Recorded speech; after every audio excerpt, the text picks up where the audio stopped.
mind, looking for a dime. James Locke in the house, gonna help you shine. Welcome to the Pool Locke YouTube channel. I'm James Locke. Today we're going to answer some of the Ask James questions of the day. First question from Jeremy. I'm struggling right now. I have my 3 grown children back home. I can't retire with them still living in my house, but I also can't say anything to my wife about them moving out or when they're going to move out, or else she will get upset. So I feel like I'm stuck in limbo. How can I handle this? All right, Jeremy, this is an important question. Right? And let me tell you, you're not alone. So I hear versions of this question all the time. 3 grown children living at home is a lot. That's a full house, emotionally and financially. And when you add the dynamic of a spouse who doesn't want to push them out, it becomes even more complicated.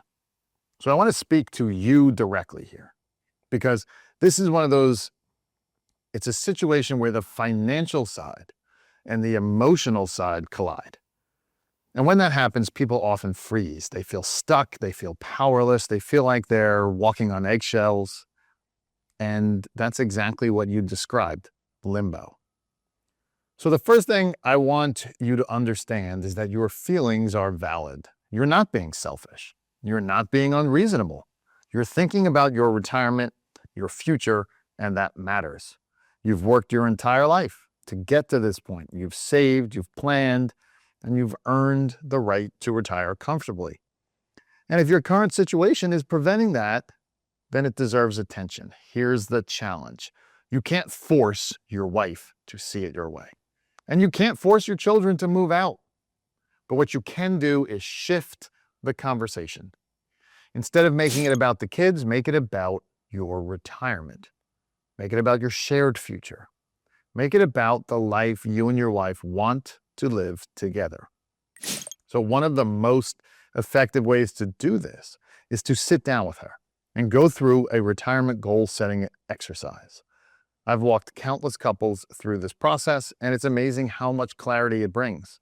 So start by talking about what you want your retirement to look like, where you want to live, how you want to spend your time, what you want to do, how you want to experience, and what you want to experience.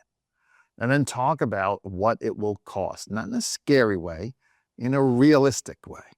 So when you do this, something powerful happens. The conversation shifts from the kids to us. It becomes about your shared dreams, your shared goals, your shared future. And once you've laid out what you want your retirement to look like, you can start backing into the numbers. You can calculate how much income you'll need. You can look at how much income your investments can generate, and you can determine whether there's enough to support both your retirement and 3 adult children living at home. Here's the part that often surprises people. Sometimes the math shows you can support everyone. And if that's the case, great. You have options. You can keep the kids at home, and if that's what you both want. You can help them get on their feet. You can even consider buying a small rental property where they can live together and until they're ready to move out. And once you do, you can rent it out and turn it into an income-producing asset. But more often than not, the math shows the opposite. It shows that you have enough to support yourselves, but not enough to support 3 adults indefinitely. And when that happens, the conversation becomes much clearer. It's no longer about pushing the kids out. It's about protecting your retirement. It's about ensuring that you don't have to work forever. It's about making sure you both get to enjoy the life you've worked so hard for. And here's the key: when the numbers speak, emotions soften. When your wife sees the reality in black and white, she may realize that tough decisions need to be made. She may understand that supporting the kids indefinitely could jeopardize your future. And she may be more open to setting boundaries. I'm not saying this will be easy. These conversations rarely are, but they're necessary and they're healthy.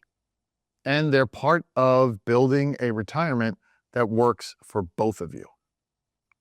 That's a great question, tough question.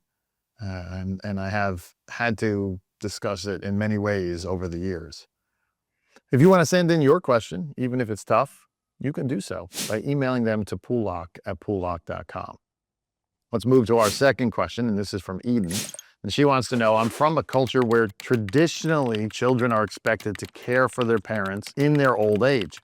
And my parents are planning to move in with me soon. The problem is that they have limited assets and I can't afford to retire if they move in with me. What can I do? All right, Eden, thank you for this question. And let me start by saying that I deeply respect the cultural tradition you mentioned. Now, in many cultures around the world, caring for aging parents is not just a responsibility. It's a privilege.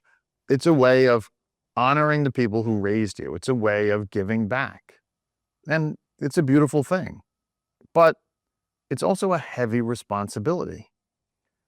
And when your parents have limited assets, that responsibility becomes even harder. It can affect your lifestyle, your finances, your stress levels, and, as you mentioned, your retirement.